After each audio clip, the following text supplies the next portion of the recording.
How to get a Rolls Royce for free. What you need to get this for yourself: discipline, patience. It doesn't happen overnight. I've only ever had a £50,000 salary. Yet I drive around in a £200,000 Rolls Royce. I made that money and it was hard work. I then saved that money. I invested the money and now I don't need to work. This is all about savvy wealth management, delayed gratification, the result of 10 years worth of hard graft and work to get here. You really do need to have that mindset, discipline and patience to understand that you can be rich for a week, a month, a year, or you can be wealthy for life.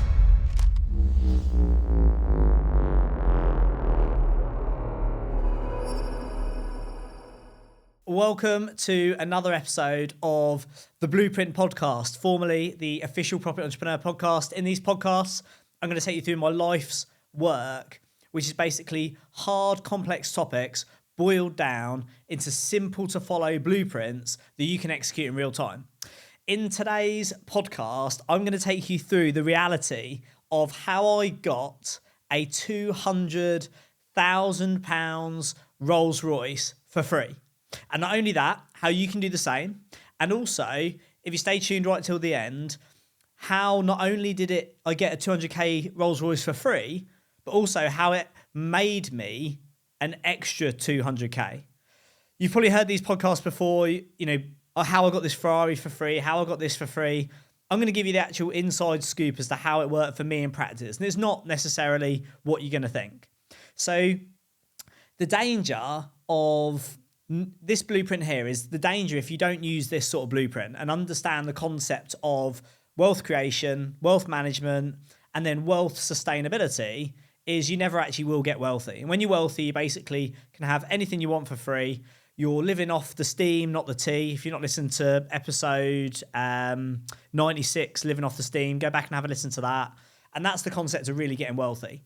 If you want to be rich, it basically means you go to work, you've earned your money, you spend your money, and you go round in that circle. You use credit cards, you use card finance, you leverage yourself up, you live outside your means. That's just a rich lifestyle, and that's really not good for anyone.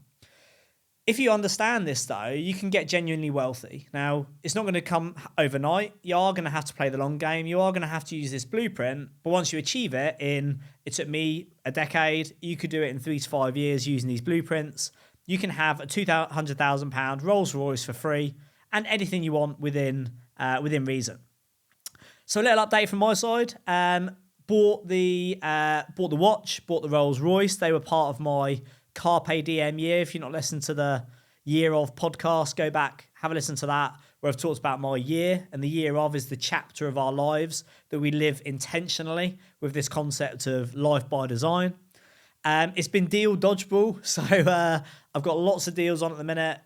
Schools we're buying, development sites we're delivering, planning that's going through, companies that I'm brokering for other people, and it's literally deal dodgeball. There's lots of deals all bouncing around, plus they come with their unique and different challenges, which I'm going to talk about in a future podcast. Carpe Diem has gone pretty well. The only danger is I have overcooked it a little bit. We've got our sales season coming up, and one of my objectives this year is be early. So my aim was by the end of March to have the brand sorted, the sales page sorted, all the new podcast studio up and running. Obviously, that's hugely time consuming. And at the offshot of that, it has cost me a bit of my Carpe Diem design my days. However, I'm off to Turkey tomorrow, 4 days off the grid, refresh, recharge, rebalance the books, and then we go again. But although it's been busy, absolutely love it. And then finally, my incredible bulk challenge this year was to go up to 75 kilos, do the biggest weight gain and muscle mass growth that I've done ever in my sort of training history, and then come back down. And I'm now 5 weeks out from hitting the peak, weighed in at 74.4 kilos this morning, started off at 73, so I put about 10 kilos on. Hopefully a few kilo of that is muscle. The rest of it's obviously got to come back off as we come back down, and then I'll be finishing in hopefully the best shape of my life on the 13th of September, which will be my birthday in the summer. So that's where we are. Back to how to get a Rolls Royce for free. So you want to get a 200k Rolls Royce for free, or whatever your relative comparison is right now. It might be more, might be less. How do we do this? Well, what we need to do is have financial independence and understand that there's a big difference between being wealthy and being rich. Being wealthy is financially independent. Being rich is being perceived to be rich, have an expensive lifestyle. and we want you to be relatively wealthy. The car that I've just bought, 200k, Rolls-Royce Wraith. It's the black edition. It's one of a kind, custom made, and 600 brake horsepower. It's a car to be driven in. It's a car to drive yourself. It's a lot of fun, but it's also the result of 10 years worth of hard graft and work to get here. What you need to get this for yourself would be a solid strategy, which I'm going to take you through in this, and you can listen to the other podcast blueprints to enable you to do it. You also need discipline, so discipline to understand how to play the game, how to follow the rules, and then also the patience to understand that if you want to be really wealthy, it doesn't happen overnight, and you have to play the long game. You have to do the delayed gratification, but when you get there, which will be sooner than you think, you've got it then for your rest of your life, rather than the others will be chasing their tail. So there's 6 steps to this blueprint, and I'm going to take you through this step by step. You probably want to get a pen, paper, or in fact, if you listen back to the other podcasts, it'll break it down for you in further detail. This is the model that I used to get this car for free. So 6 steps to it. The first step is to get to a point where you've covered your cash flow. So we're talking here about proper wealth creation. And basically covering your cash flow is breaking even. And you do this one of 2 ways. The first is you start to make more cash flow. So you build a business, noisy business, employees, tenants, overheads, offices, all the sort of stuff that comes with cash flow businesses. But it delivers money every month. That kicks out your money. So you need to increase that to a point where you get to break even. And if you want to speed it up, you just reduce your overheads. You know, if you're in that point where most people are, where you're burning what you earn, you know, you earn 2 grand, 5 grand, 10 grand a month, and you spend 2.1, 5.1, 10.1 thousand pound a month, you're struggling to get to that break-even point. But there's 2 ways to get there. One is to increase your overhead, increase your costs, and the second is to reduce your overheads. And we've had people on Property Entrepreneur who've literally moved in with friends, moved in with their partner, gone back and lived with their parents for 6 to 12 months. What you want to do is complete level 1, get to break even, that's it. Reduce your overheads, increase your money till you're breaking even. What we do there is then we've bought back our time, which means we've got our time back. And I've only ever had a £50,000 salary. I've lived off a £50,000 income for a decade. I've never, apart from 1 year that I had to do it to get a mortgage, if you were to look at my SA 302s, I've only ever paid myself £50,000 a year. Yet I drive around in a £200,000 Rolls Royce. I'm here, there and everywhere on planes, going for weekends away, holidays, £10,000 cruises, but I only live off a £50,000 salary. And this is all about savvy wealth management, preservation and creation.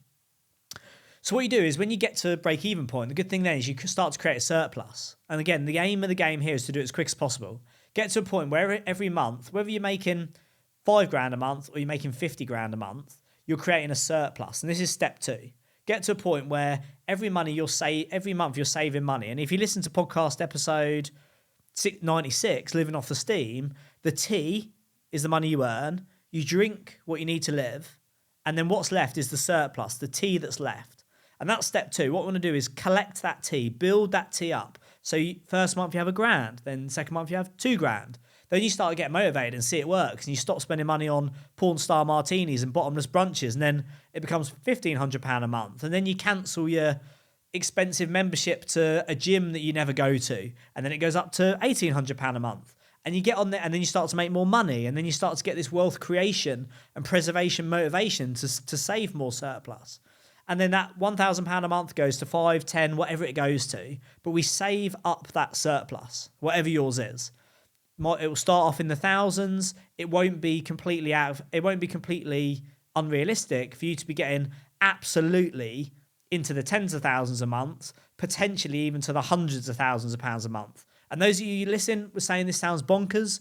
Absolutely. I was where you were once. But once you start to master wealth creation, you start to raise your rate, you understand how this works, the compound effect you would just never fathom. But hopefully you get a feel for it in here. So step 2 is make the surplus. Money left in the bank at the end of the month once all the spending is done. The third is then what we do is we save that surplus. So you're making a surplus, you save the surplus. Step 2, make more surplus, save more surplus, build that amount up. So you've got lots of spare cash basically in the bank. And this is where your net wealth starts to increase, because whether you're making and spending 10 grand a month or making and spending 100 grand a month. If you burn what you earn, you're not increasing your net wealth. Whereas if you make 30 grand a year and you spend 22 grand a year, your net wealth every year is £8,000 more than it was at the beginning. And this is the aim of the game. So step 3, save that surplus up, get as much money in the bank as you can. And then what we've got is money we can actually invest. Once we've got that surplus, we've got it built up, what we do then is invest it. So I did that. And this is what I've been doing now for probably about 7 or 8 years, aggressively with tens or hundreds of thousands of pounds a month, aggressively using this strategy. And this is the deal that I did to buy the Rolls Royce. I used that strategy over and over again till I had loads of surplus, invested it, paid off mortgages, paid down debt, paid down investors, till my bank gearing was 28%. So like through the pandemic, it was obviously a very easy time for me. Lots of surplus around us. Repeat that process until you've got cash to invest, and then invest it into assets. And what you'll find is the money you're making from your business goes into the surplus, and the money you're making from your investments goes into the surplus. The deal that I used to buy this Rolls Royce was one quite recently. And what it is was I saved up over a number of months my surplus, got £850,000 in the bank. And then what I did was took that £850,000 and invested it. So I bought a commercial property with no mortgage, no bank finance. Not that would make a huge difference, but when you're up towards, if you've not listened to the 10 Layers of Wealth podcast episode, I forget which episode it is, just go back, it's called 10 Layers of Wealth. If you've not listened to that, go back and listen to it, and it will tell you about the top levels. When you're at sort of de-risk, deleverage, diversify, you want to start using less bank finance than more, really, and go for the lower yields, lower risk, lower returns, just because, you're at that level in the game. So I took my £850,000 worth of surplus. I then invested that into a commercial property. The commercial property was then put on a 10-year lease to a tenant that had already been there for 30 years. So a nice, strong covenant. And it was on an 8%, and I calculated the lease on an 8% yield. So I own it outright, 8% yield on £800,000 is £64,000 a year that comes off of that building. So this is step 4, invest the surplus. So buy that commercial property, buy that building, buy that whatever you want to buy. Doesn't have to be unencumbered, but it's quicker if you do, is step 4. And then step 5 is to generate the steam, which is this idea of having a lease in place. So that tea that I didn't drink, I saved.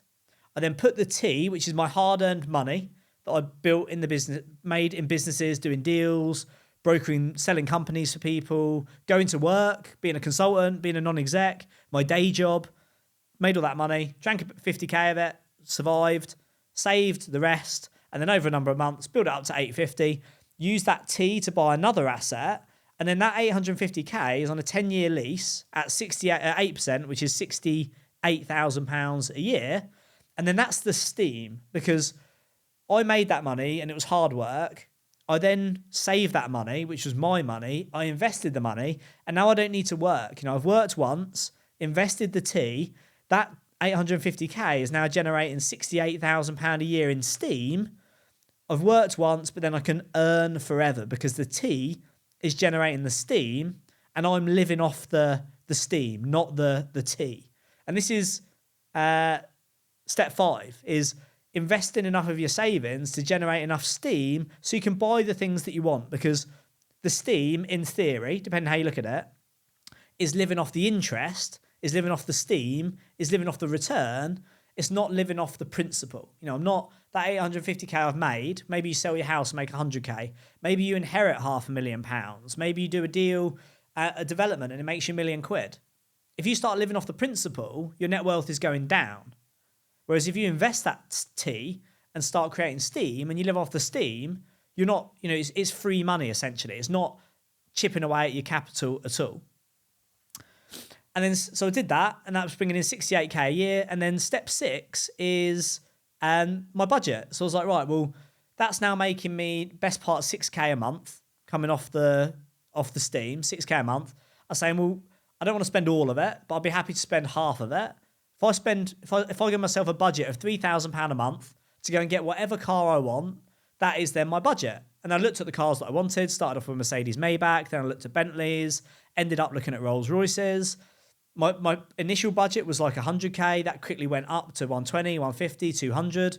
But because all I was looking at is the commercial building that I've bought with my hard-earned money is going to pay for, or half of the money I make each month on that is going to pay for the car, I didn't really mind how much it was, or even potentially in relative terms what the finance agreement was, or etc. etc.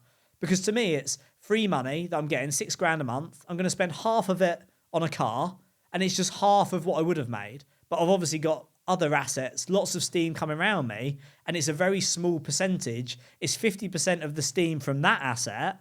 But when you roll that out over X amount of assets, schools, blocks of apartments, hostels, commercial buildings, private schools, blocks of PRS apartments, housing associations, and single lets, normal PRS apartments. You've got all these assets that are laid out there that you've worked hard for, invested your money, and they're all sitting out there with steam coming off them. You do get to a point where you want to actually spend some of it. And you listen to my Life by Design podcast from the beginning of the year, from January, you'll understand about what my year this year is all about. It's spending a very small percentage of my monthly steam on all of these things. And I can assure you, the car, whilst it's 50% of that one asset, as a percentage of the overall steam, it is single digits. So it's like, gives you an idea as how relative this is in wealth creation and consumption creation and actually maintenance sort of mindset. So then I got my budget. My budget was 3k. Went and found the car, bought the car, got a finance deal on it, 3k a month, and then that's being paid for by half of the money that comes off this building that I own with no mortgage, no debt. It's on an FRI lease, it's index linked, and it's on a 10-year lease with a 30-year strong covenant. It's about as solid as it gets. So that is how I got a £200,000 Rolls Royce for free. I worked hard, I saved the money, I invested it in an asset, and now the asset is paying me from 50% of the steam that one asset generates. So you can go and do the same. So this might be initially whatever you want. You know, you could get an amazing car for £250, £500 a month. It doesn't have to be a Rolls Royce. But the concept is, don't get it. If you want a nice Mercedes or brand new Audi or I don't know how much Tesla is. Obviously, you put that for your company, or a Porsche. You know, you want an expensive car. If you're paying for that by the money you make every month, if you're going to work and you're getting your paycheck on the 28th of every month for £2,000 or £3,000, and £200 of that or £500 of that is going to drive an expensive car, you're stuck in that rich mindset where you burn what you earn. You know, that's not a free car. That's not wealth creation. That's you having to go to work to pay for that. And you don't then own your assets. Obviously, a car is arguably not an asset, but you don't own your belongings or your assets. They actually start to own you and become liabilities because you now have to go to work to pay for that £500 a month for your car. You then have to go to work every month to make 10 grand a month to pay for your 3 grand a month mortgage. You know, it's like, that's the rich mindset. We want to get away from that and get it for free. But pay for those luxuries, those add-ons, those things that you get later in your journey. Once you don't have to pay for them at all, your assets pay for them. So you might listen to this as well, and some people will listen to it. Obviously, see it on social media, see it on Facebook, see it on YouTube. You know, oh, if these people are so wealthy, why are they buying cars with finance? Why don't they just buy it cash? Well, you could buy it cash. And I've got business partners who buy cars cash, Range Rovers, Aston Martins, Ferraris. They buy them cash. You know, and if it's buying a Ferrari for £500,000 is the same as buying a packet of sweets, why wouldn't you? It's beer tokens. But what is the logic of not buying it cash? Well, if you do the maths on what I've just talked about there, the Rolls Royce that I just bought is a £200,000 car. At the end of 4 years, which is how long the finance agreement is, that car, if I'd have bought it with 200k cash, would be worth about, let's say 80k. Probably worst case scenario, probably not going to be worth that, but it'd probably be worth more than that. But let's say worst case worth 80k. So it's cost me 120k in depreciation for spending that cash. It was in my bank, now I've spent it. Whereas if you look at the scenario I've just talked about, I take that 200k, which was part of that 850k, and I bought that building. what I didn't tell you was the building that I bought for 850k is actually worth 1.2 million.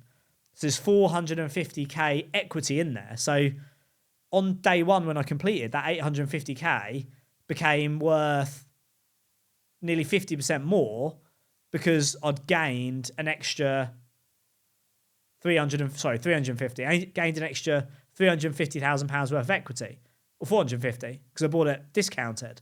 So that's the first thing to consider. And if you take that 200k that I put into that, of the equity that I created, it was about 50k. So if I bought the car in 4 years, it would be worth 80k.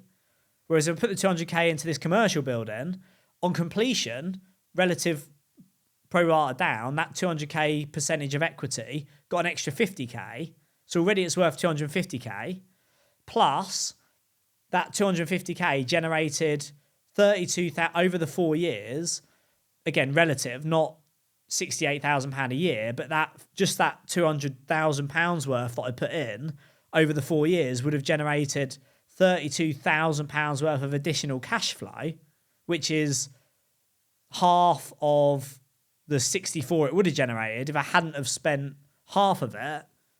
So you've ended up with 200k in the deal, 50k equities at 250, plus the £32,000 cash flow over 4 years, which is the half that I didn't spend on the Rolls Royce, means at the end of 4 years, that money is worth 282k.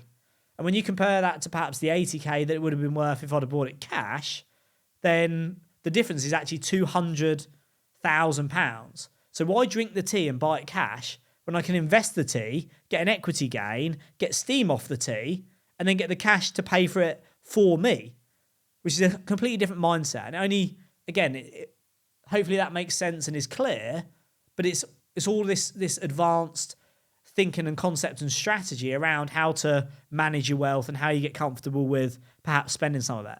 And you might say, well, yeah, but that's not the same, because what about if you'd have bought it 200k and then you hadn't have spent the 3k a month?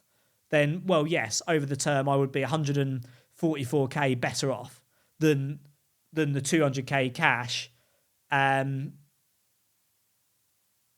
the 200k cash. But what I've ended up with is I've still got the 200k cash. I've got the £50,000 equity. I've got the £32,000 cash flow. I'm 200k better off. And it was 32,000. I could have saved another 32,000 if I hadn't have gone for the Rolls Royce. But at the end of the day, why make all this money? Why have all this steam if you're going to have delayed gratification forever? Nobody lives forever. You've got to go to work. You've got to enjoy it. You've got to work by rewards. It is fun. You've got to level up. But there's a time and a place for everything. And you need to spend a bit. But the net result compared to buying it cash is an absolute brainer. Whichever way you cut it, it's over £170,000 better off than if I'd have bought it either way. And it's been paid for by free money. So it's an absolute no-brainer. Hopefully that's made it clear to you. Hopefully you can understand how not only can you go out and get yourself a car. Maybe it is a Rolls Royce, maybe it's not. Maybe it takes you 12 months, maybe it takes you 10 years, whatever it's going to take. If you follow this strategy, play the long game, don't have the expensive cars, don't buy the expensive clothes, don't live in the big houses until something else is paying for it for you, you can have these cars for free. And not only that, in this case, I've gone out and made another £200,000 from doing a deal, and it's paid for my Rolls Royce. So I've got a free car, made an extra 200k on cash flow and equity. And to me, it's an absolute no-brainer. I get the best of both worlds. But to be fair, I have waited a decade to do it. So, you reap what you sow, and I would rather be wealthy forever than rich for a decade. A few top tips for you just to finish is, if you've not already listened, if this is all sounding quite new to you and you've not already listened to the podcast episode 96, Living Off the Steam, go back, give that a listen. If you haven't listened to a couple of episodes ago, I recorded a podcast called The New Age Property Entrepreneur. If you've not already listened to that, go back and listen to it, because it's the difference between being a busy property investor running a business that's paying for your living and being a high net worth property entrepreneur that is genuinely making 6 or 7 figures net surplus after all living expenses every year in and year out. You'll get a lot of value from it. If you've not already considered joining one of our 3-day blueprint events, we run these once a year. They've been sold out every single year since 2013. And the 3-day event is at the beginning. The first one's at the beginning of June. If you go to property-entrepreneur.co.uk and click the 3-day event, the 3-day blueprint, it will take you to the sales page and you can secure one of your spots on there. Second tip is slow and steady wins the race. Like, without a doubt, you have to play the long game with this stuff. You know, you really do need to have that mindset, discipline and patience to understand that you can be rich for a week, a month, a year, a decade, or you can be wealthy for life. And I can tell you what I would prefer all day long. And also, when you're wealthy, it just compounds. You're making so much money each month or year that you're not spending on, because you still live a 50k lifestyle plus all the tips and tricks of playing the game. All of that stuff compounds. That surplus then mounts up, and it becomes ridiculously lucrative. And then finally, a shout out to Tony Rigby. This is top tip 3 is what I didn't tell you in that one, which in this podcast is you can actually take this to a supercharged level. And I was thinking, now that I've started spending money for the first time, literally in like 20 years, in 2019, I had a bit of a spending spree. I bought a Mercedes, lived in a penthouse apartment, drove an Audi R8, I had a bit of a spending spree, but then also went and lived on a narrowboat for 2.5 years afterwards, living off 750 quid a month. And what I didn't tell you in this one is now I've started to spend again and I'm living off the steam and it's not my money. I'm getting all this stuff for free.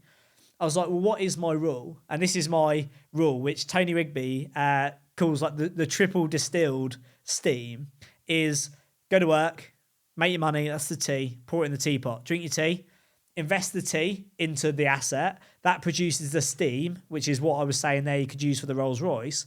What I actually did was the steam that came off of the assets, I actually invested that again into single lets, blocks of flats, developments, and then I lived off the steam. So you've got the tea that generates the steam that then gets invested again and generates the steam, and that's triple distilled. That's like, if you can't spend this triple distilled steam, there's something wrong in the world. But that is the ultimate mindset of wealth creation, wealth preservation, and having the best of both worlds, having the Rolls Royces, having the nice cars, having the nice lifestyle, but also making sure that not one penny of any of it is paid for by you going to work. You do that for fun, you do that out of choice, and when the day comes that you can't do it or you don't want to do it, you tap out the top, you live off the steam, and if it's triple distilled, then you're absolutely laughing. If you're enjoying these podcast episodes, do make sure that you share, you subscribe, you like on whatever platform you're listening. They come out every Tuesday. Tune in for every new episode. Every single one is a blueprint. Every single one is a small part of my life's work. It's completely free. Listen to them in any order, and I guarantee success and failure are both very predictable. And whether you want to focus on your wealth, your health, or living a life by design, everything you need is in these episodes. So share, subscribe, and like, and I will see you on the next one.